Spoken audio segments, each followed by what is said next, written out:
If you own a mobile phone, you must see this. For years, the experts have been arguing over them. Some say they're perfectly safe. Others claim they fry your brains.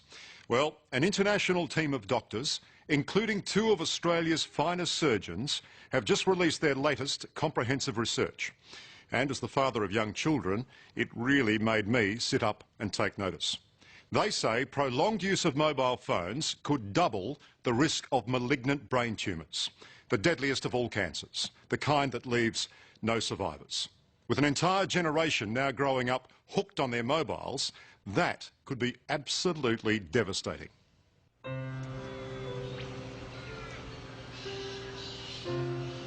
The Namoi Valley in northern New South Wales is a beautiful place. See the range of hills that goes the favourite view of John and Margaret Bryant. Yeah. It's just nice to know that I could sit here and look out over there for a while. It's beautiful. Little piece of heaven on earth, isn't it? But John is terrified he won't be looking down upon it for much longer. He has terminal brain cancer. You've got to hang on, you've been so positive all throughout. So you just got to keep on going. Yeah. While there's life, there's hope.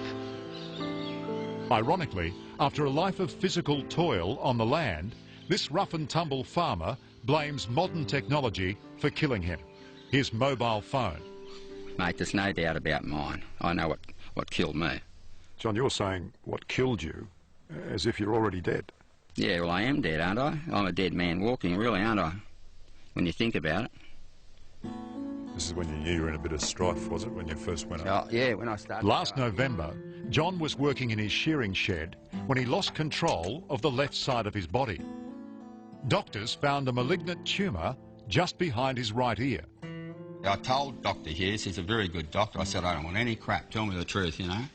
He said, I'll tell you the truth. This is the truth.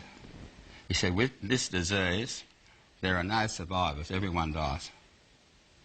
So that was a good introduction to Tamworth Hospital. Your kids know how they go to sleep in a tree without falling out? They got sticky bottoms.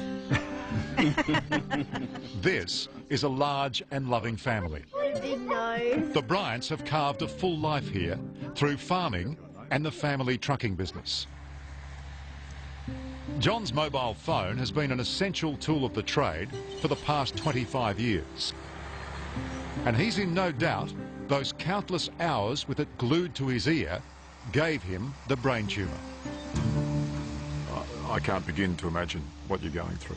No, no one can begin to imagine, because people come up to me just, you know, they're trying to be nice and they say, I can imagine how you feel. And I think, no, you can't imagine how I feel, you know.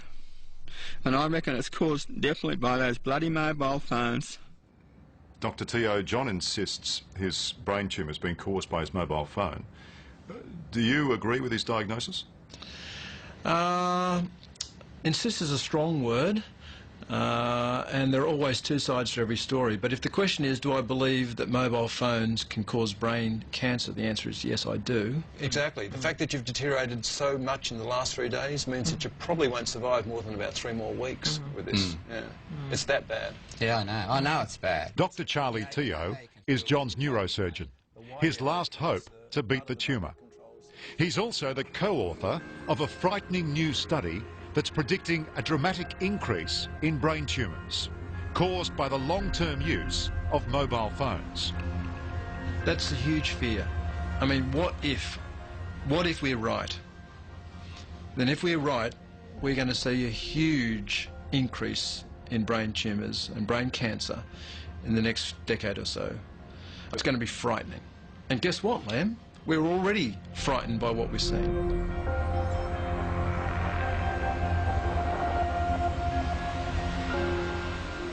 Most of us are pretty wary of these things, and with good reason. Microwave ovens use electromagnetic radiation to cook your food. Now, it's exactly the same energy on exactly the same wavelength as the stuff that's being pumped out of your mobile phone. Admittedly, microwaves are a lot more powerful, but you wouldn't consider for a moment holding your ear up to one of these for hours at a time, day after day. Yet that's precisely what most of us are doing with our mobiles. Long-term use of mobile phones is associated with a doubling of the risk of being diagnosed with certain brain tumours. You're saying that if you use a mobile phone over an extended period, Right. Over 10 years. you double your risk of developing a brain tumour. That's what the data that we've analysed, that's what it shows. Vinnie Corana, hello. Canberra neurosurgeon Dr Vinnie Corana worked with Charlie Teo and 3 other leading scientists to produce this latest report. And he believes mobile phones could be the biggest public health issue since tobacco.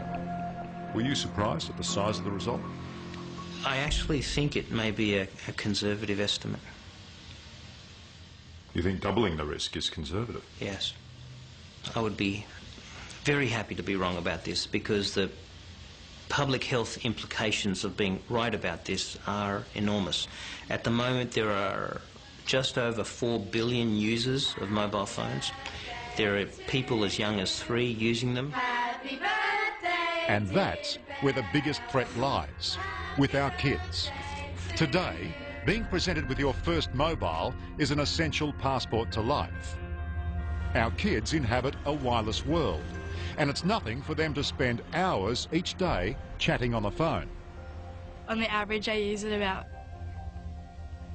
4 hours a day.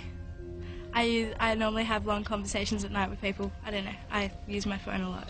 I've got to probably say about at least 4 hours as well. Yeah. This is the way we've been brought up to communicate with our mobile phones, and it's just the easiest because they're portable, we can take them anywhere. So it's just the easiest way to communicate with our friends. I have been incredibly worried, concerned, depressed at the number of kids that I'm seeing that are coming in with brain tumours, malignant brain tumours. Just in the last 3 or 4 weeks, I've seen probably half a dozen kids with tumours that really should have been benign, and they've all been nasty, malignant brain tumours. We are doing something terribly wrong.